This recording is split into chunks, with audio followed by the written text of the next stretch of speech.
So, nagpapasalamat din ako sa Bastana dahil ngayon nakita ko na yung pinaghirapan ko. Yes. Yes.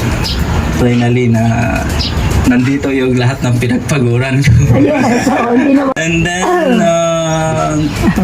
minsan di ako nakakapunta dito pag kailangan kami o ganyan kasi busy kami sa business namin. So ngayon sinarado talaga namin. Para makapunta kami dito. So thank you very much sa Bastana and sa inyong lahat na naghirap dahil dito sa bahay namin. Maraming salamat. Three, what's the third you?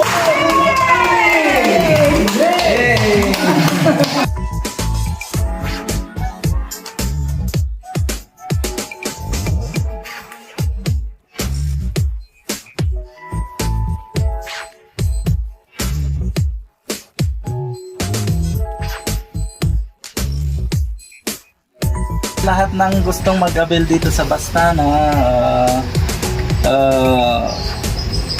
punta lang kayo dito dahil friendly yung mga staff nila dito, tapos ina-assist kayo na mabuti at ito yung bahay na namin na nakuha sa kanila, so talagang maayos yung pagkatrabaho nila, walang problema.